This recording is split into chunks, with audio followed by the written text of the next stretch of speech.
Welcome back to Girls Next Level, everybody. Bridget and I are so excited today because we have a very special guest, and she's actually our first repeat guest we've ever had on. We have Carmella DECESARE, Playmate of the Year 2004, one of our favorite playmates and favorite friends. Thank you. Yay! I'm so happy to be here. And so happy to see both of you in person. Right, that's what I was going to say, in person. Yeah. It's so nice because it's been so long. Tell us what you've been up to. So, busyness of just being a mom. I have 4 kids, 4 teenagers. They are almost 12, 13, 14, and 15. Aww. So that keeps me super busy. And then I also, I'm working full time as a real estate agent. I took a job with the Oppenheim Group. We just opened a La Jolla office near San Diego. So it's been very front loaded and a lot of work out the gate, but super fun. And it's a good challenge. It's a really competitive industry. And I'm liking it. Tell us about one of the coolest houses that you have been involved in or seen. Well, my focus is real estate development. I've been in development since 2017. So we've built some really cool ones. We did a couple that are in this area called the Covenant in Rancho Santa Fe. The first house that I sold, we built from the ground up. It sold in 2018. We sold it for like 8.1 million. It was beautiful, modern. It had acreage. Beautiful porcelain floors, and just it's nice to be a part of the whole process and not just the selling part of it, and to be able to have some creativity and design. So yeah, we've done some good ones. We did another cool one there around the same price point, but the modern has been the look for a while, and yeah. I saw this cool house the other day and it had a lazy river. I love that. I want that. That would be so fun. I know. I think we were sending it to each other going, this is my dream. Let's get a lazy river. We need a grotto. Yeah. Yeah. I don't even need the grotto part. I just want the lazy river. I just want to float around in a circle all day long. Yeah, this lazy river like went into a cave and there were like waterfalls going to it. Looked so cool. Amazing. I love that kind of stuff. I love houses that have like weird features like that, or like we've talked about before, secret passages and stuff. Yeah. Panic rooms. Oh, I need the panic room. I feel like modern houses are less likely to have like secret passages and lazy rivers, but they're more likely to have the panic room. Yeah, they definitely are more on like the sterile side. I like the modern architecture, but I also like, the uniqueness of different homes too. So we sell a lot, we see a lot. So it's been fun. Would you say modern is your favorite architecture style? Probably not. I like it and I feel like it sells at the higher numbers, but probably not. I like something with a little more detail and character. Yeah, more traditional or probably. We like the storybook Tudor stuff. I know. I do love that. I love that. So cute. That's what we like too. You see a lot of that like East Coast vibe of like the English Tudors, the storybook Tudors. I like a house that has a lot of detail and character and something that makes it super unique. But I get, that's the look and people like it, but it's not for everybody. Yeah. I've always been a little different, so. Well, speaking of Gothic Tudors, there's one very famous one that we're very familiar with. Yeah. Let's take it back to the mansion. So Secrets of Playboy Season 2. Now we know, because you told us that you were approached to do it maybe like 5 or 6 months ago. Yeah, it ended up airing a little bit earlier than what I thought. I think it was originally slated for August, and then they said it was July. It came, how it's like when you do a Playboy centerfold, it's like, oh my gosh, it's a year from now. Yeah. It comes like that. You always think it's going to take forever and you're going to be waiting for it to come out, but this really crept up on me, so I wasn't quite ready. In fact, I didn't tell a lot of people. Like I should have had like a watch party or something, but I didn't know. That could be scary. That's what I was afraid of. I didn't know what it was going to turn out like. So then I was like, okay, well maybe I'll do like a watch party after I've watched it. But a rewatch party. I was nervous because you never know. And I'm a fast talker by nature, and I'm sure I probably said a lot of things. I'm like, I hope I didn't offend somebody. I say something that I regret, or what if I said something and then they cut it a certain way? So I had all of those fears. I'm curious, did they ask you to do this before or after you did our podcast? After, I believe. Yeah, I got a random call and I thought it was like fraud. I was like, they called like, oh, the so-and-so. And I'm like, I haven't been in Playboy or in the public eye for like 100 years. So I'm thinking it's like a fraud call. So I was probably not very friendly when they're initially saying that they were doing this interview. I'm like, yeah, right. Like, and so then as we started talking, I'm like, oh, I think they're like legit. Like they're really from A&E. And so I ended up, I was hesitant. I didn't agree to it right away because especially after the first season, I felt nervous. I was really apprehensive going into it. I mean, the first season I was like, whoa, there was a lot of opinions and emotions, and I just didn't know that I wanted to be a part of it. Season 1 was traumatic to even watch. Like I didn't watch my episode, but I watched every other one and I had nightmares after every other episode. Yeah. So it's a lot. And even with this new season coming out, I'm like, again? Yeah. Because of course I'm going to hear about what's being said anyway. I'm probably going to watch most of it. I watched your episode, the first episode, and that one didn't give me nightmares, thank God. Right. But the next one's coming for sure. And even in the previews for the next one, I was like, whoa. Like it's because it looks like they're intense. doing reenactments of the bedroom scene, and I'm like, okay, that's traumatic. It is. Do we really need to do that? It's traumatizing to watch that and to listen to that and everything, and I'm not here for it. I don't want to. I might have to, but I don't want to. Right. Yeah. And you don't know how it's going to be told, right? Yeah, like 100%. It seems from what I saw, from what I remember and what I recall, I don't remember the girls that are on the episode really being up there for any great length of time, any significance, any great length of time. So you just don't know how that's like their opinion or experience may not be yours. And so it's probably emotional on all fronts. Yeah. And it also sort of makes me mad too, because my story from Playboy and my feelings towards Playboy are very positive. And I feel like they had me in an episode that is mostly negative. And I told them before I did it that I don't share the same story as those other people. Like I don't have the same narrative that you guys are talking about in there. And they assured me that they were trying to get both sides of the story and have like a well-rounded story, but they weren't. Yeah. And I kind of knew that was my gut going in, but I thought I'm going to go in anyway and do it. And then all they use is like tiny tidbits just to reinforce Holly's story, which is fine because those are true and stuff, Right. but they didn't tell my story at all. I felt like that's I was what I just kept used. hearing. I was just used to reinforce Holly's story, which I'm not against that or anything, like of course, but like my story didn't get told. And now I'm just lumped into people who don't like Playboy and don't like Hef. And I'm like, that's not my story though. Right. Stop lumping me in with that. Well, I think that was kind of like the commonality amongst all of the people that did it. Anyone that I spoke to that had done season 1 felt like their true story wasn't shared, or it was, cut differently, or they didn't use any of their footage. Some of the girls that did it they didn't even use any of that footage. So if it wasn't in line with what their storyline was, they either didn't use it or they only spliced and used parts of it. This was a new producer.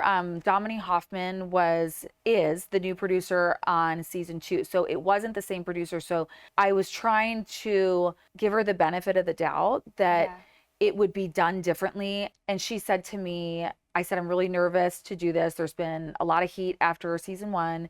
And she said, I can promise you, I was not the producer. This is going to be different and you can trust me.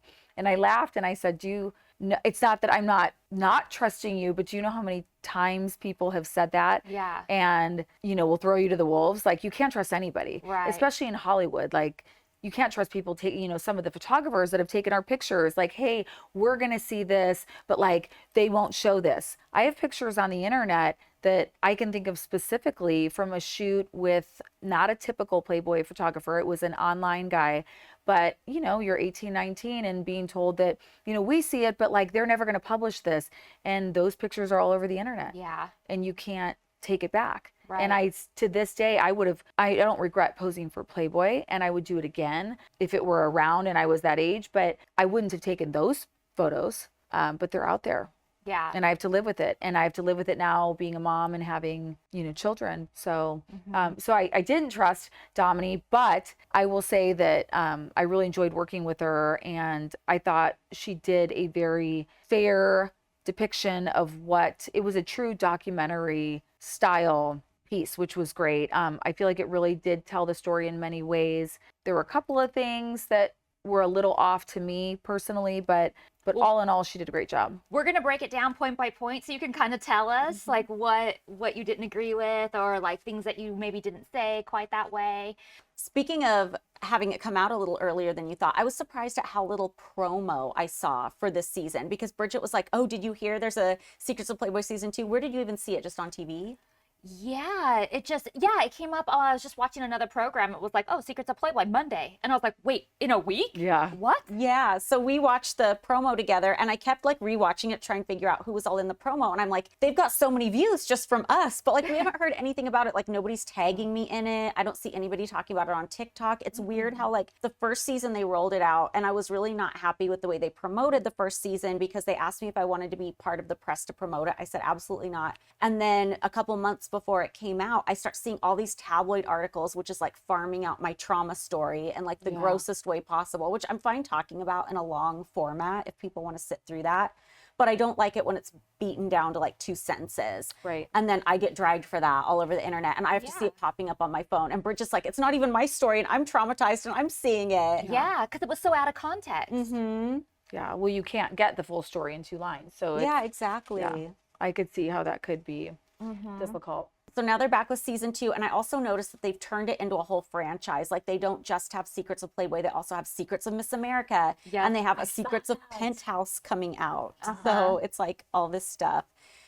And I don't really know what they're doing here with this season, because of course in the commercials it looks like it's all going to be very salacious like last season, but this first episode seemed more well-rounded with all kinds of different stories. So I don't really know what they're going for, but I did want to ask you if you got any like pushback or any like negative reactions from people for even being a part of it, because the commercials always do make everything look so very negative. Right, right. And I agree with you. There didn't seem to be a lot of pre-press to it. And I hadn't seen anything. I hadn't seen any ads for it or commercials, but a couple people had called and said, oh, I saw, a brief thing that it's coming out. So I know that, there was a little bit, but I don't think that they really blew it up with the press initially. But I haven't heard a whole lot about it. I don't have a huge social media presence, which is probably probably for the best. Yeah, sometimes it can be a relief. Yeah. Right. You're always trying to, like in real estate, you want to build your social media, but then I'm like, oh wait, hold on. Yeah. I think I'm okay, but yeah, I haven't really heard much even after, besides like just some DMs, I saw you, great job, and so I haven't really heard anything negative. But I also think that episode was very well rounded and just kind of more like informative of the process of that particular reality show. Yeah, like this was the, it was just like kind of we've talked about before. It's like an America's Next Top Model. It's just kind of explaining the process of what that was for the time. That wasn't every Playmate's process. It was a unique situation. Yeah. With the reality show. I felt like they kept trying to act like they were going to go negative with things, and then it never really panned out. Like I felt like they were kind of leading to things that then you guys would answer the questions and then it wouldn't be that way. Do you know what I'm talking about? Like I felt like there was like 3 times in there where it was like, and then this happened. They were critiquing them. Oh, but then it's Playboy and that was okay. Or they were like, I don't know. There was just like different times in there where I felt like it was alluding to like, okay, now here's where it gets really bad. But then it didn't. But then quite. it was tame. They're saving for episode 2. Oh God. Say that. They're saving it till next week. So for those of you guys who may or may not have watched it, it was called, which I did not know, it was called Girl Next Door, The Search for the Playboy Playmate. I always heard it was just called The Search for the Playboy Playmate, or Who Wants to Be a Playboy Playmate. Yeah. But then we did a little digging and we figured out, I mean, obviously I was there in real time, so I kind of remember it, but it happened so fast because I also forgot that it was only a 2-hour special. Like when I think of it in my mind, I assume it was like a series of like 6 episodes, but it was a 2-hour special. When it first was on the air on Fox, it was called Girl Next Door, Search for a Playboy Centerfold. But then when Playboy did their own DVD version that included like the nudity and the outtakes, they called it Who Wants to Be a Playboy Playmate. And then on the cover of the magazine, I think it said, when it had the 3 winners on there, it said like Who Wants to Be a Playboy Centerfold or Who Wants to Be a Playboy Playmate. So like that's the name I remember the show with. So I was like, wait, what? Yeah. That's all I remembered it being too. Well, I don't think they really knew either. This was like 2002-ish, right? 2002, 2003. So it was literally the very start of reality TV. I mean, there was like Real World and Road Rules, but I mean, as far as like these contests go to like, you know, whether it was America's Next Top Model or to be a Playmate or The Amazing Race, these contest type of shows. Yeah. It was the very, very start of it. So it was kind of new. You know, it was on Fox. It was very mainstream, but it was new to everybody, not just to like a particular network, but to the country. It was new. Yeah, the reality competition stuff. The showrunner on the show says in 2001, Playboy was having a bit of a renaissance. Hef was newly single and they were trying to mainstream their brand because print media was going out of business and he saw his business dying. It's not surprising they would want to do this show. Was Hef single in 2001? I hope so. Was he? Well, I mean, he wasn't. Was he newly Because single? we were there. Yeah, his marriage ended in like 98, I believe. Okay. So, or they got separated or whatever. So it was like the 7 girlfriends thing. I think just because Hef was like out on the town and stuff. Yeah. And granted, like Playboy, as far as like magazine sales, it wasn't as much of a heyday as like the early 70s. Right. But I wouldn't say the business was as bad as the showrunner was trying to make it sound. I don't know if the producers like kind of fed him lines like, set the stage. Why Yeah. would Playboy want to do a reality Yeah. show? But he kind of made it sound like, oh, Playboy was going down the tube. So of course they're going to want to try and mainstream it and do a reality show. But I don't think that's necessarily the case. I think when like maybe magazine sales went down, that's why in the 80s they wanted to start a home video component or a Playboy channel. But I feel like wanting to do a reality show, that's something Hef would have wanted to do anyway. Like he always loved, you know, he wanted to be in the film business and the TV business. I don't think it was like some desperate thing like, oh, Playboy's dying, they have to do a reality Well, show. a competition reality show that involved Playmates, but not like a reality show involving him, because he was kind of anti doing that kind of thing for a while. Oh yeah, he wasn't like on that yet, but I think he would have loved to have a TV show about Playmates. Right. Yeah. And especially it's showcasing like the process of becoming a Playmate and how they're selected and the, you know, just to show the entire process is kind of like documentary style. I didn't have a super close relationship with Hef, but it appears that he kind of liked that whole docu style, you know, so, Definitely. and then it's, you know, written in history and show, you know, for years it's shown and And it gives the viewers a chance to like get to know the women of the magazine. Yeah. And that makes it more interesting when you see the pictorial, I feel Right. like. Definitely. So the showrunner goes on to say that their goal was to show everybody what goes into becoming a Playboy centerfold without being perverse. And the prize was becoming a Playboy Playmate Miss July 2002. But I feel like some people came out with a better prize. Like that was the big prize, but then they end up getting 3 Playmates and 2 Playmates of the Year, like you and Christina both. Yeah. So that wasn't even the best prize out of the whole thing. I feel like. No. No. And then they have Jill Scott on. She's explaining how lucrative it is to become a Playmate. And we've broken those numbers down before, and it's not really all that lucrative. It's what you get after that or because of it that it makes it more lucrative. It sounds like a lot of money when you're like a young girl from a small town, like, oh, $25,000 for one shoot? Right, Great. right. But then it's like, of course, it's broken down over, you know, 2 it takes time to years. get the money and takes right. more work. And taxes taken out of that. It's not a ton. And you have to do that video to get all the money. Oh, I've never watched mine. Never. I have never watched it. Oh no. I What was- was your theme? I don't remember. Oh. I just remember Really like you had to have a that. guy in the video. Yeah, Playmate of the Year had to have a guy Right. scene. Yes, you had to have a guy in the video. And so at the time I was dating somebody. And so he was a model. He was from back home in Cleveland, but he modeled as well. So he was the guy. Oh, good. And then we had this really nasty breakup. Oh no. And I never watched the video ever. Oh, Yeah, and you just feel in doing the video for me was a little bit more difficult. One, the whole guy part, and it was awkward and, you know, in front of, you've got a whole crew of people, but it's just, there's just an element of like cheese. I mean, it just felt really silly and, you know, there's music going, you're riding a bike and you're flipping your hair and it just, And you're it naked. was just, yeah. Well, Holly and I talk all the time on the show about how it's so different to pose for Playboy, like still pictures, photographs with lighting and everything, and then just doing a video when Right. you're naked. It's totally it's different. a whole different completely comfort different. level, I feel. Yeah. Yeah. I had to rollerblade around Playboy Studio West. Like I'm like rollerblading around the office naked, and I'm just like, this is fucking bizarre. Like, what the fuck is going on here?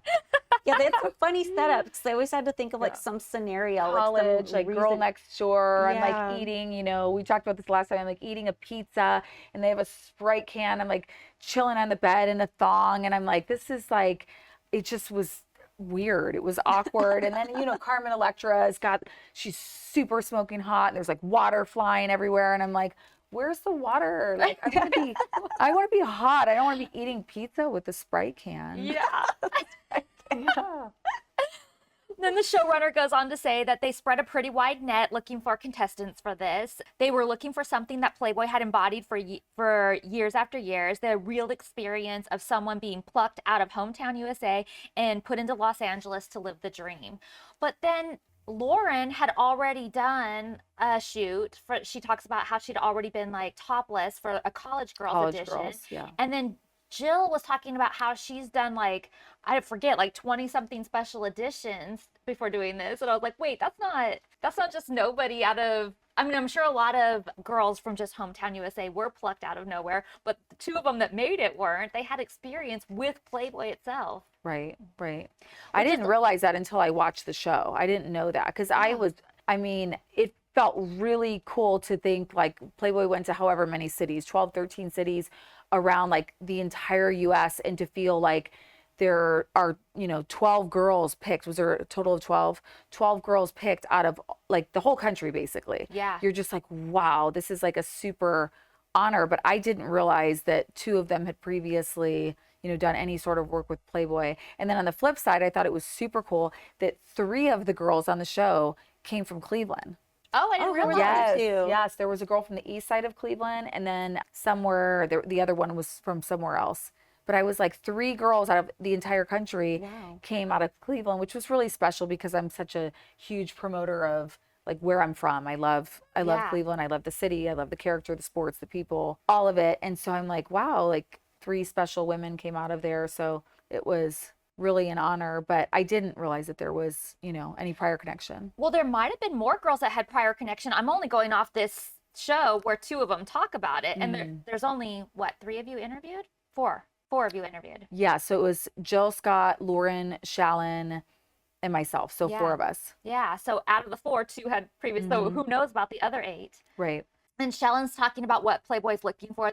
That they want to pick the girl that you never thought would do it, not the girl you thought would. Right. That's true. That was totally like what the brand was. Girl next door. Yeah. And Shallon says Playmate was not her dream. And Lauren later says that too. It always guts me when people say that because I'm just like, I wanted it so bad and for so Everyone's long. dream, though. That one's you think that everybody really secretly wants it, but I mean, I'm sure you'll have a million people that will say that's not the case, but I mean, if they're given the opportunity, I mean, I don't know. I turned it down, but it was my dream. I just was too scared to, jump at it. But yeah. I mean, Playboy magazine in the early 2000s was the look. Like the Playboy Mansion was a much different place at that 100%. time. Anyone was at the mansion, whether it was the parties or being a part of the magazine. It was, during that time, it was really big. Yeah, for sure. It was huge. And Shallon says that she had never seen a Playboy magazine before. And so she went and bought one and she knew that this was a big opportunity. So even though she wasn't like dying to do it, she saw the opportunity in it. She said she was shy and she told her mom she wasn't sure if she'd be able to get naked. And her mom said, well, there's only one way to find out. Right. Shallon was Hef's initial favorite from the Polaroids because he thought she looked like Nicole Kidman. She kind of does. Yeah.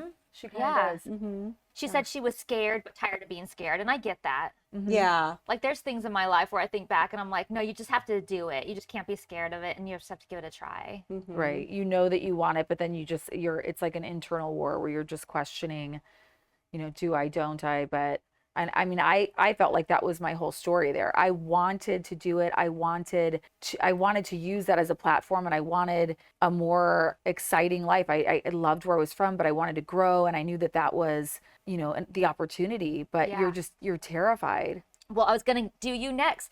I put, so you were only 19 and you saw a promo on your local news and you just decided, do you want to do that? Were you thinking about it before that at all? Or was this the first time you were like, wait, that's a great idea. That's what I want to do. That it probably was like that. I was doing some local modeling, but Playboy wasn't even on my radar because there just wasn't the opportunity. Like, how would I, go to LA? It's, so far from where I was from, or meet Hugh Hefner. It was like a dream on TV. Did I sit my whole life growing up thinking I want to be a Playboy playmate? No, but I knew that I wanted to be a model. I just didn't think I would have the opportunity to do Playboy. And frankly, when I told my dad that I was going to go try out, he laughed and he was like, with what? And he's very sarcastic by nature. And we kind of make fun of each other, and that's like our thing. But as it continued, because, it was a process, and as they kind of showed throughout the documentary, you go to the next level and then on to the next. And as it progressed, I think he started sweating bullets like, this may become a legitimate opportunity. Yeah. But no, it wasn't like a dream since I was a kid, because it's not like I'm walking around my house. There weren't Playboys anywhere. I know people say like, oh, my dad had them. Mine didn't. And That's me. yeah, so I didn't really know. Yeah. So it's like kind of a moment of, you see it on TV, like, I'm going to go do that. Yeah. And what was that process like? I was traumatized, like not traumatized, but like terrified. Terrified is the word. I was so afraid. I wanted it, but I had such severe anxiety that my anxiety wouldn't allow me to get through that and do it, even though I knew I wanted to. The most beautiful women that I could think of grace the pages of this magazine. I wanted to be a part of it, but I was just I keep going back to, I was so young. Yeah. So young and, inexperienced and probably not very mature. And that was a little bit of the internal struggle, because when I got to LA and started to see the differences in myself versus some of the other contestants, they were way more experienced on different levels. And that scared the shit out of me. So then they were talking about Lauren, and she was 21. Like we talked about earlier, she had done it before, or she had done the college thing before. She said she would only do topless at that time. Well, the showrunner said that Lauren was very confident and competitive, and she understood what she was doing there and what her goals were, but she was insecure about her own body, and that's what made it interesting to us. And I just thought, really? That's the part that made it interesting to you? The showrunner almost made it sound like to me that it made her more interesting because she had body image issues, because she wasn't confident in her body. She was confident in everything else, but not confident in her body. Huh. I don't know. That's the way it sounded to me. Like it made her more interesting somehow as a character on the show. I remember there was a portion of the show where she was like on the phone with her mom or something, and she was like, everybody, like, since when do you have to have fake boobs to look good? Because I don't remember what prompted that. I don't know if somebody on one of the photo shoots had made a comment about, like, I don't know, natural boobs not standing up, or I don't know what had prompted her to say that, but I think there was some thread of a storyline there. Yeah. Well, then it shows her watching her posing for the TV show and everything, and she says that it tugged at her heartstrings seeing herself like that. But I wasn't sure what she meant by it. Like if she felt sorry for her younger self for doing that, or if she was excited about the opportunity that young girl was about to get. I wasn't sure how to interpret what she said. I think sometimes you look back on things and they look a little more sexual than you remember, because you're like on your hands and knees in a bikini, and maybe it's shot from a certain angle, but maybe, when she was doing that, it didn't feel as risque as it looked, and you're looking back on yourself young, just kind of like, oh, because I do that with all kinds of photos and things, Yeah, I was kind of thinking too that she was going there with it. It's sort of a mixture. Like you don't regret it, but then at the same time you see it back and you're like, okay. It looks a little, sometimes the photos look different than they felt in the moment. Yeah. Right. She said she was just so young and innocent. Then they talked to Jill Scott. She said she was 21 from just outside of Atlanta. She was already a mom, and she said she worked in a club. Did she work in a strip club, or did she just work in a club? Because it's not clear. I thought she also said she worked at Hooters, because she said somebody else who worked at Hooters. She said she worked in a club, and then she said that she ran into somebody else that she worked at Hooters with, but I wasn't sure if she was working at Hooters at the same time. And I was confused. Like, I don't know if they were trying to be like, not say it exactly, or if it's not that. I'm not sure. Yeah, I don't know. I remember meeting Jill back when the show was being filmed, and I really liked her. I thought she was like super warm. She was like one of the first people like I really connected with. And I don't remember her telling me where she worked. I thought she like worked at Hooters, but maybe she had another job. I don't know. The only reason I even bring it up is because she's already a mom. And if it is a strip club, we know that those are two things that Hef like automatically doesn't like in a playmate. And it's interesting that they would have picked her for the show, knowing already they have to know that Hef has a bias against those things, I would think. I don't know. I wonder if it's also too just like an element of diversity amongst the girls. Like you have one that has, you know, a child at home. Like they just wanted it to be a little bit different from girl to girl because their experiences, and it's just different. So maybe Yeah. it's just part of where maybe Hef didn't like a strip club or strippers, or that wasn't typically what he would pick with a playmate, but for this particular show, Yeah. it just gave a little bit of like some differences from, instead of like 12 beautiful single ladies, you know, Yeah. she had a child at home, and there was a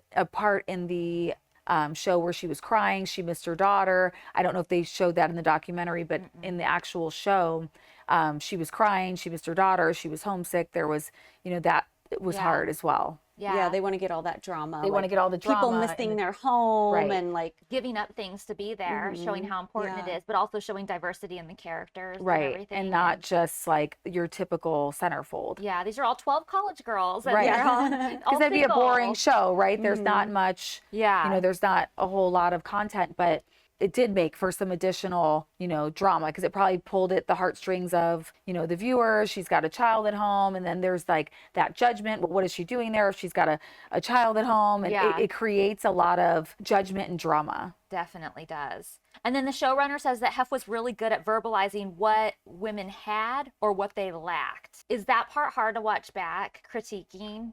You know, for me, it wasn't so much, because it was just kind of, I felt like it was kind of the process, and they were really trying to show you what the process looked like.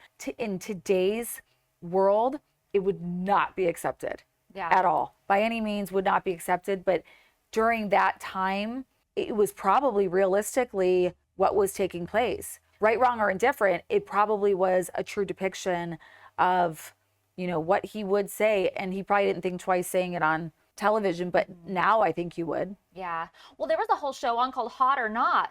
And Yes. People would walk Yes. out and they would like laser point everything that was wrong with you.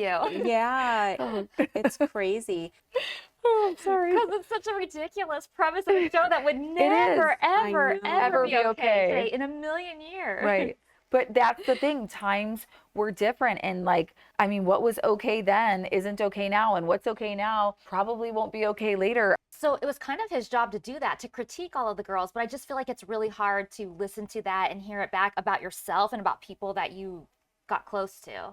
Right. Yeah, there was just no sensitivity, because obviously he has to make a decision based on something, and clearly like the reality show, people are going to want the drama of it, so they're going to want to include it, but it's like just nobody's thinking about how anybody else feels. Because like I had that job too, but I would have never said on camera, like when we were doing the search for the 55th, oh, let's cut her, she's too heavy. Like I would have died if somebody would caught me say that on camera. Not because it makes me look bad, because I would be terrified of like hurting her feelings, Right, or you'd anybody feel else who bad. feels like they might feel overweight that day or something. Yeah. Lauren says she wasn't nervous about being naked or posing for the magazine at all, but she was terrified of living in a house with 11 other women. And I feel like she had right to be terrified of that. Yeah. Because just living in a house with 7 other women, I'll tell you. And these are women competing all at one time, you know, Yeah. to win the show. And there were points where I felt like some of the women in the house would do whatever it took to get that. And that's where my struggle was. I wasn't willing to step outside of my own boundaries to win. I wasn't willing to do some of the things that I saw on the show. Tell us a Oh. story. What was happening? I mean, I wasn't going to do things that would embarrass myself or my family. And I'm thinking, I'm not going to win this competition. They're wanting this more than I am. I'm going to remain true to myself and to be authentic. And I'm not willing to, there was just a display of, there were a lot of things that were just too much, that I was probably confused. Like, is this Playboy? I probably didn't really know what it was until later. I started coming up to the mansion and the parties and really getting to see how the magazine was and how things worked. But she kind of referenced in the documentary about, you know, playmates and just like sex. Like, I don't think you had to have sex to be a playmate. Like, I Yeah. don't think being a playmate was about having sex. Do you feel like there was kind of a feeling at the house, maybe among some people, or maybe people were encouraged, I don't know, to feel like I need to act as sexual as possible to get ahead in this game? Was that kind of the vibe? And I don't want to say for everybody or blanket, but was that kind of a vibe that was uncomfortable? I or- think so. And it wasn't, like you said, it wasn't everybody, but there were some girls that were willing to act as sexual as possible, as you saw in the documentary, the bar scene at the club. That's not me.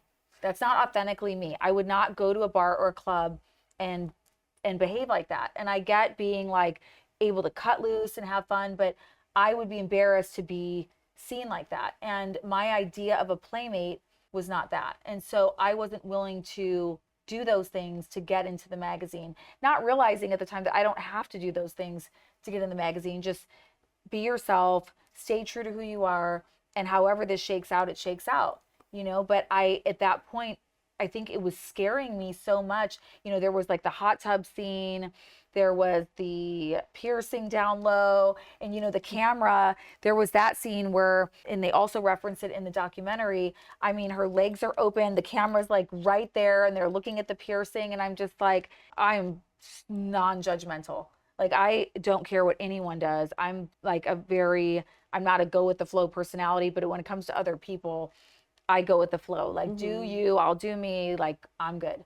I would never dare do that on Fox or any TV show. And I'm like, my family's watching this, like my grandma's watching this. Like, if this is what this is going to be about, like, I don't stand a chance here, because I would just be like in spirals of anxiety at night, doing so. And I didn't want to drink either, because you know how it is. You drink and then you start to let loose, and they were just like, the cameras are like, they're like vultures just waiting for the moment that you make an ass out of yourself and they can put that on TV. But there were some very provocative parts. And when I think of the image of a playmate, I think of like a respectable, beautiful model, like somebody that, there are different categories, right? Like, like Penthouse is not in the category of Playboy. And I felt like Playboy was the most elite, and they were respectable, and some of the most beautiful women have graced the pages of Playboy magazine. I didn't picture Playboy, being like just everything sex. Obviously, it's like sexual, and obviously people have sex, but I don't think we need to run around having sex with everybody to be a playmate. I don't know. It was just, it scared me. And it's being 18 or 19 or whatever I was, it was incredibly intimidating, and I didn't want to live with the regret of doing something that was outside of who I really was and outside of my moral compass. Yeah, it must have been confusing, because this is your introduction to a whole new world. And when you're seeing everybody else act one way, it might be fine for them, but you might be like, if that's outside of your comfort zone, oh, is this what's going to be expected of me if I'm with this company all the time? And I remember seeing Hef used to get these printouts from the producers every day about like the antics at the house. And they would always like hype it up to make it sound really sexual. And I don't know how much of that was the producers elaborating in the write-ups, but they would say things like, oh, this girl got really wild and crazy with a pepper mill between her legs in the kitchen at midnight, or this girl put an Oreo cookie on her nipple and another girl ate it off. And I'm like, what's going on over there? Which is like, no judgment if that's what you want to do. But I can see how it would feel like, I don't want to get swept up in this and expected to act like this. Like, if it's not your comfort zone, because then you just end up like sitting in the corner twiddling your thumbs, and it's like, why am I here? Yeah, I just felt out of place. Know, you're a fish out of water. You feel out of place, and I was just unwilling and definitely not going to do that on TV. Yeah. Or it's just like, it even like not on TV. It's not me, and it's, it's okay if it's somebody else, but it just wasn't. So I felt like I was, the outcast. Yeah. You know what I think is interesting to mention here too is that they do this club scene, but not everyone is 21. Oh, you're right. That's so crazy. And also, that club scene reminded me a little bit of episode 2, where it's trying to make it look like you're giving the playmates shots. Because it's the same kind of thing where it shows Jill drinking, and then there's a couple other girls who are like, I can't believe she got wasted like that. It's Dancing a very on the similar tables. theme. Yeah, very similar. They talk about being typecasted too on here. Like, Shallon says she was the quiet, relatable underdog, but Jill says that she was typecast as the wild child. But they both come in saying they are those things. Right. Yeah. Like, Shallon came in and she says that she's like kind of the underdog, like doesn't feel like she belongs there. And Jill comes in saying, I'm the wild child, or something to that effect. So I'm like, wait, that's not really Are they typecasting, or is that how you are? Is that who Right. you are? Well, Yeah, because it's like yeah. a 2-hour special, so you can't show anybody as more than like a one-dimensional cardboard, Right. unfortunately. Yeah. Right. Yeah, I don't remember anything being manufactured or manipulated to, they didn't ask us to do anything. It was just they were just there to Yeah. capture it though, for sure. They say the voice is kind of coming from off camera, so I'm not sure who's saying it. It could even be you. But there's a voiceover of someone saying it's okay to go out and drink and have a good time, but it's not okay to take it too far. We're all here on business, and you don't want to do anything to jeopardize that. But they don't like attribute it to anybody. I don't know who's saying it. I didn't know it wasn't me, but I don't know who said it. But I think things got pretty wild at the club. Yeah. Well, Jill says we were filming for Playboy, a competition for Centerfold, not Catholic Schoolgirl of the Month. Yeah, I mean I get that, but maybe like a little middle ground, I'm just saying what she just a said. little in between. I mean, it kind of just went to the other Yeah. end of the pendulum swung the other way. Yeah. I have one other note from what you said too that I thought was really cool to say. You said it was difficult to leave, but you had dreams and they were big ones. Mm-hmm. Oh, I love And that. I love it too because I'm like, So I know worked that out. feeling. Thank you. Yeah. Thank you. It did work out, and it could have worked out so differently because, as we've talked about before, I mean, I quit a couple of times because my anxiety got the best of me and because I was so afraid. So it really could have went the other direction. So I'm grateful. I've met, amazing people, lifelong friendships. Just my experience with Playboy and the magazine was a positive one. Yeah. When you were doing that scene where you were walking outside the house with Ava Fabian was a playmate in the 80s, and she was kind of the house mom of this show. And you were telling her like, oh, I don't know if this is me. And she goes, well, maybe it's not you. I remember watching that scene and being like, no, you need to get her to stay. Because at that point, like everybody could tell just how like pretty and nice you were. And you were like one of Hef's favorites, and everybody knew you would be an amazing playmate. I think she did. I think there were probably more conversations than she did, but they realized I was like a hard no at that point. Yeah, and it's a nice thing for her to do too. Yes. Because, well, maybe it's not you. Like, Right. we don't really She need to didn't be wanna pushing people force in any me. direction. Now my mom, on the other hand, wanted to force me to stay, but Ava was, I mean, she was amazing. She was great. But when I watched that scene, I felt so like it just really hit me because I was so skinny too. Like you could tell, like I hadn't eaten in days.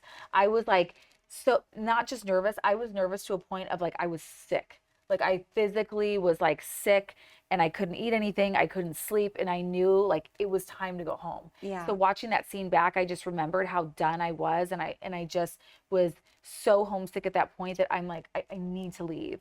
Yeah, you say in your interview that you hadn't hit a wild phase in your life yet, and that you struggled from the time you landed at LAX with Yeah. being there. And I being away probably from home. struggled the whole flight to there. And then when I landed, LAX in and of itself is so overwhelming. Like when I said it's a total freak out moment, like it was like freak out moment. You land and there's like noise everywhere. There's people everywhere. I mean, it's like there's a lot of commotion. And when you are from this small town, it's like a completely different world. It's definitely overwhelmed. When you said that, like all the memories came flooding back when I first came down to LAX. And it's just, it really is just the introduction to LA you think you're going to get as like a small town girl. It's like, bam. And then- there's palm trees outside. And Yeah, and then after you do the hustle and bustle of that airport, then you get in a car or Traffic. and then you're in 405 traffic to the mansion, bumper to bumper, honking and yelling and just craziness for an hour till you get to the mansion. It's like a completely different, I mean, it's a completely different life. It's like when you're in Vegas and you get to the airport and there's like the slot machines everywhere and everything, ching, ching, ching, ching, ching. And you're just like, hold on. Like I landed and I was like, whoa. So it started probably there or prior, or just being nervous to even go. But then, I mean, seeing the girls in the house and the competition and everything that was going on, I was just like, I don't know what I was thinking. Yeah. Well, talk about your mom situation. Like, was she upset with you for leaving or? So my mom, I was most nervous for the documentary to come out because of my mom. I didn't want to embarrass her, on TV. I felt like she wanted the best for me, and it came from a good place. But at the same time, she wasn't very supportive. I needed her to tell me at that time that like it's okay. Like, you're not ready and it's okay. And so I brought this up to her after I did the documentary. I was so nervous because I'm like, how are they going to cut this? Like, how, because they said, we're going to show you a couple of clips of the show and we just want to see your reaction. And as soon as they showed the part with my mom, I was like, I think I rolled my eyes, like, great. Like, that's not the part of the show that I want to deal with. And then I don't want to offend my mom or have her feel like I'm criticizing her. And then it damaged my relationship with her today. Aw, I'm So sorry. I That was sucks. really Wait, afraid. it damaged your relationship? No, I was afraid that it was Oh, going yeah. to. So for the last 6 months, I've been sitting in anxiety, like, oh my gosh, they showed that scene. And so I brought it up to her and I said, hey, they showed that scene and, it wasn't great. And she was like, well, I knew you had won.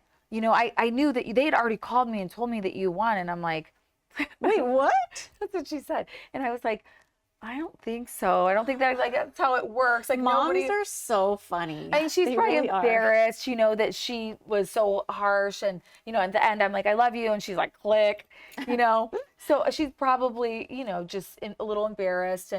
But I was grateful with how it turned out because there was nothing that was that bad. But it could have been worse. I'm trying to think of what I Well, said through the whole interview. Not to I don't know your mom, so I can't speak for her, but it almost seemed to me too that she felt like this was your one and only opportunity for something like this, Right. and she didn't want you to lose it. Right. And she knew that you did want it deep down and that you just had to like persevere through it, Right. Get through the anxiety. Yeah, and so I think it was coming from a good place. That's how I felt when I watched the scene, but I can see how other people can go, Yeah. wait, what? Her mom's forcing her to do this? Like, Right. won't let her leave or isn't there for her when she wants to leave? I don't see it that way at all. I feel it's very much she doesn't want you to miss this opportunity because not everybody gets a second opportunity to do this. Right. And she tried out for Playboy 20 years before. So I'm sure for her too, it's like she was able to live her dream through that and be happy for her child. And Yeah. so I think that you're right. She wanted the best for me and she didn't want me to miss the opportunity. But I think at the time I was in such a severe state of anxiety. It's like you're drowning and you're reaching for anybody. And I so badly needed somebody to say, like, honey, it's okay.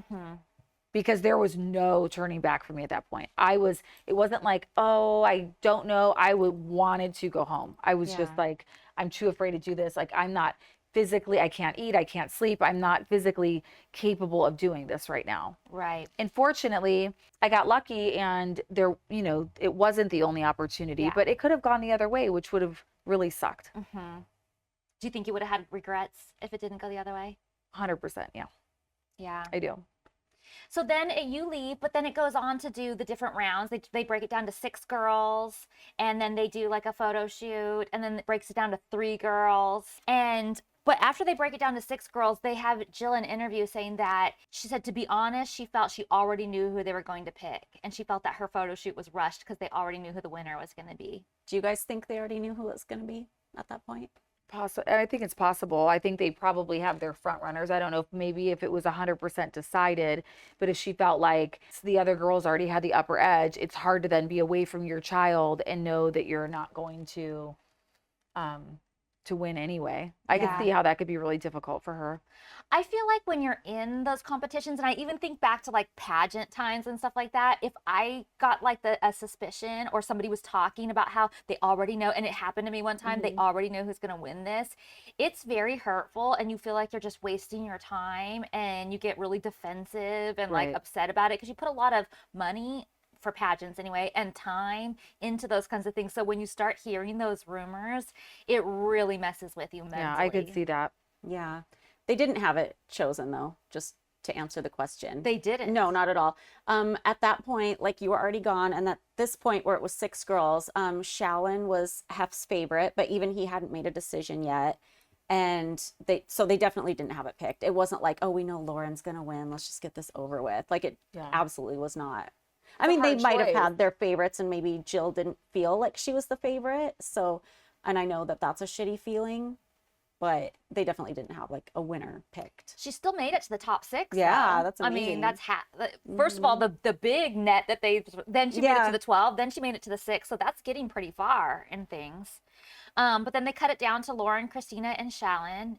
I wonder why Christina didn't participate in the interview. Do you talk to her at all? I don't talk to her. I wondered, I thought she would, but I mean, I haven't talked to her in 15 years. I totally thought she would too. I have no idea what she's up to or where she's at in her life. Yeah. Yeah, that's so interesting. One thing I noticed about the elimination when they pick the final three is everybody's being really careful not to look too happy, I think out of consideration for the other contestants. Because nobody's like, yes, I got it. And like getting up and standing in the spot. Everybody's like they're being very respectful of everybody else's feelings, which I thought was nice. Yeah. And maybe there was a lot of discrepancy. Maybe they really didn't know who to choose as well, because choosing all three to become playmates, I'm sure, you know, it probably was a hard decision. Mm-hmm.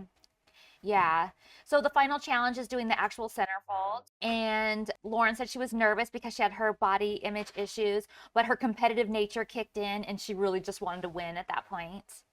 And Shallon just says that she never thought she could have photos that looked quite so beautiful, which is like one of the amazing things about Playboy is having those photos. And then Lauren ends up winning the competition. And she said it made her feel more confident and become a stronger person, even with her body image issues. And then Shallon and Christina go home. Well, they're at a hotel waiting to go home.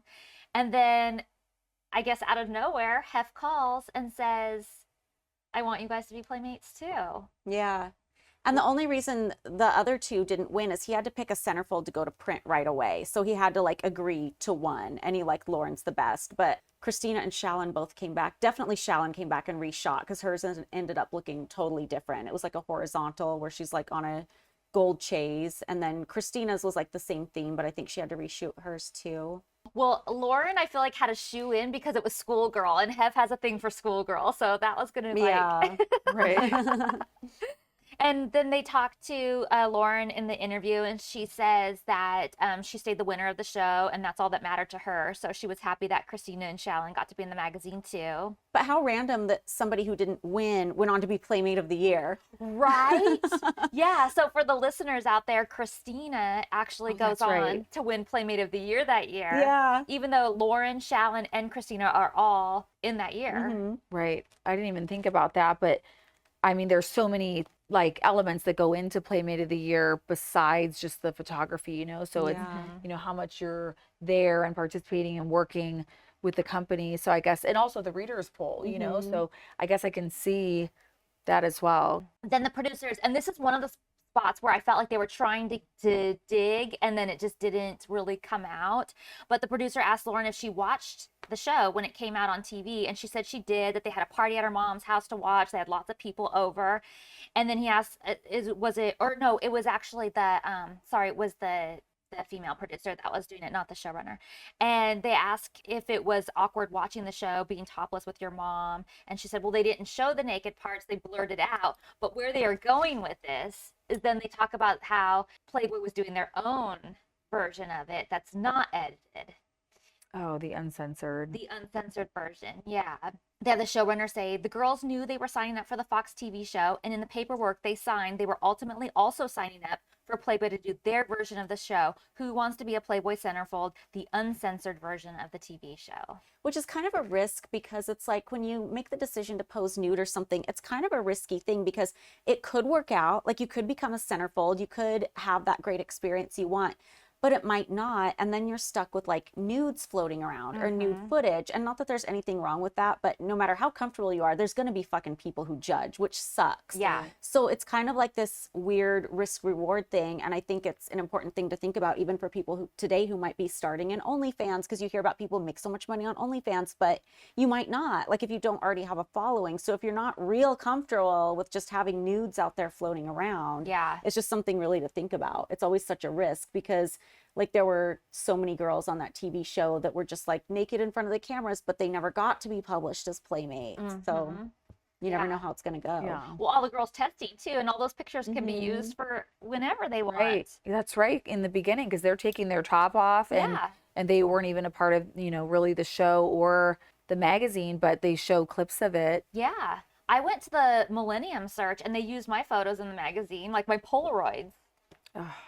That's I the made hard them part. sign not to. I'm like, can you write don't use this unless they get picked? And they were like, okay. I was afraid to do that because I was afraid that that would like X me out. Right, I wouldn't be considered because. I mean, it might. I don't know. It might, yeah. Well, this is exactly where the documentary kind of goes, because then they talk about, Jill comes on and talks about how it was hard for her to go home and the unedited version was shocking. And it was before there was social media and stuff, but there were blogs and there were message Oh. boards, and they Oh, were yeah. brutal. We know how that goes. We know all Yeah. about that big time.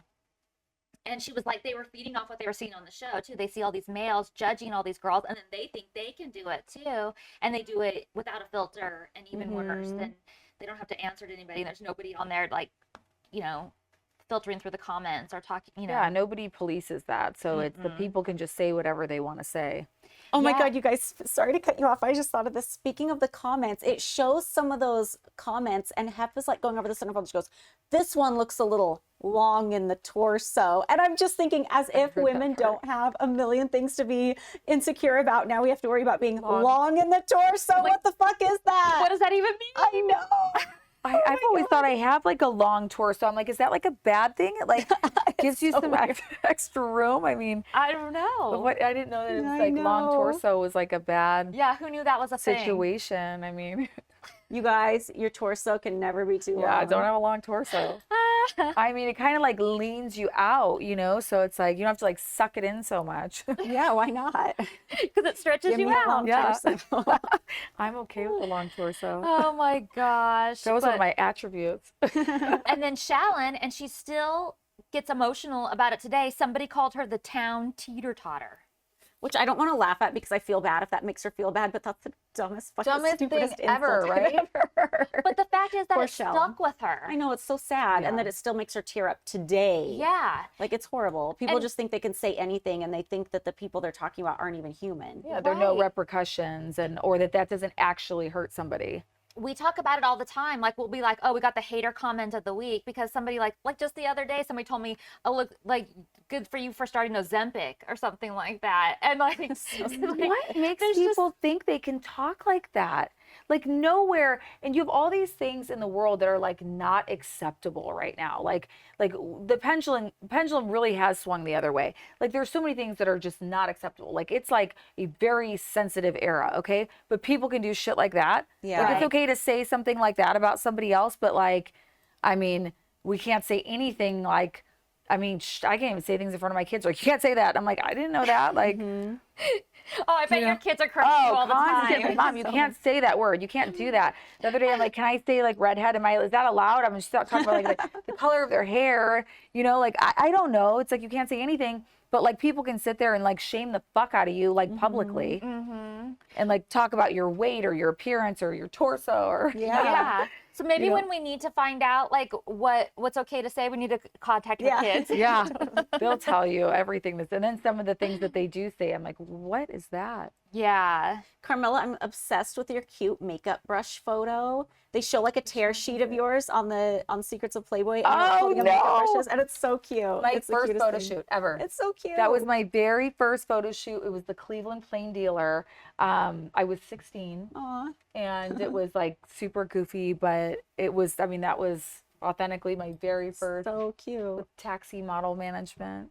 So Jill's story is really harrowing, and I don't know if we feel even comfortable like discussing it because we don't like we said before, we don't like reacting to other people's trauma, but she went through a lot after her pictures came out. Yeah, with her kids. Mm-hmm. Or kid. Yeah. One kid. And then they kind of do wrap ups. Lauren says she credits Hef and Playboy for changing her image of herself for the better. And then she also talks about having to miss 2 weeks of class, and the professor failed her, so she didn't go back to school, so she didn't fulfill her lifelong dream of becoming a veterinarian. But she thought that she could do better for animals by working in the public eye and doing stuff with PETA.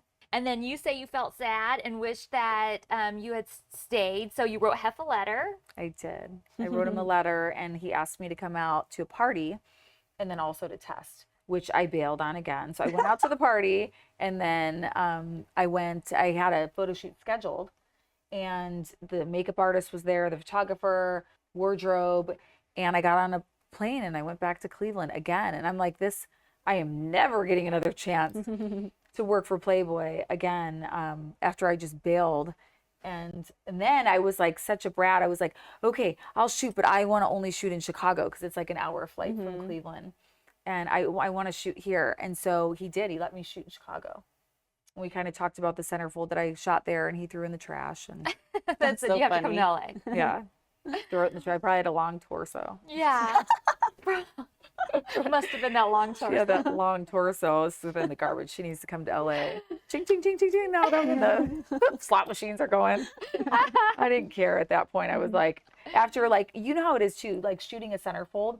I know everybody, like America looks at a centerfold and they think, you know, oh, it's like a picture. That picture took a week to shoot, 8 hours a day, stuck in a single position. I can't even like walk. I'm like limping. My back hurts. And, you know, so there's a lot of work that went into that. So after I did that, I was like, oh, hell no. Like if I'm going to do this now, I'm going to be in the magazine. So I was like on the next flight out to LA, like, well, we were all rooting for you from back thank you. Thank you. Well, it worked out for you because not only did you get Playmate, but Playmate of the Year. That was crazy. I almost didn't get Playmate of the Year.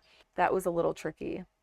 It was that hot ass contest. Another like thing that I was, you know, not going to like get outside of being myself. I don't know. I was kind of that fuck you mentality too. Like, I'm not going to do anything that like I don't want to do. Well, I don't know. I mean, if Playboy was my company, I'd rather not have my Playmate of the Year do a hot ass contest in a random fucking bar. Because you're trying to like hold up the image too, you know, the image of like being like a prestigious, like, it's like Playmate. Miss America, but naked. Right. And you say that posing nude was liberating. You did it then and you do it now. Oh, I would do it now. I would do it now still too.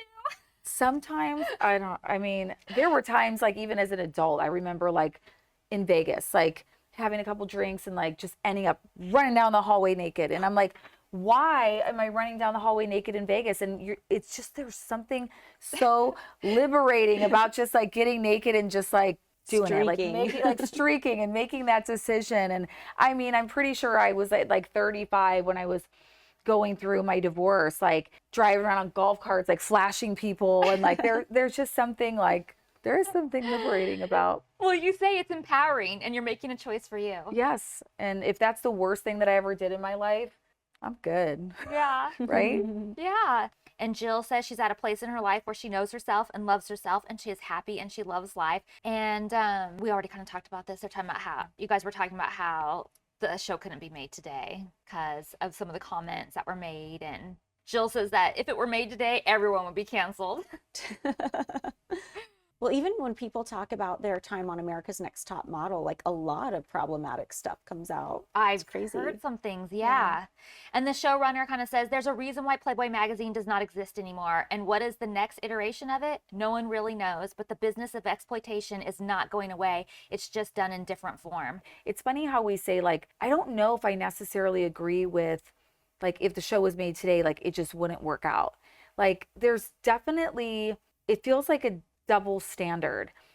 Like, would it not work out? Like, why is everyone allowed to do OnlyFans then? Like, so we can have sex on camera and do all this on OnlyFans, but like that show wouldn't be like we were exploited posing nude in a like in a very, I think, tame way. It was a conservative. We weren't posing for Penthouse. It wasn't, you know, it was tasteful. I was gonna say, I think you could do a show similar to that today if you had it more nuanced, like maybe you're not judging the women solely on their looks, maybe you're getting to know them a little bit more, things like that, or maybe your people are more careful what they say when they're doing like the breakdowns in front of everybody, things like that.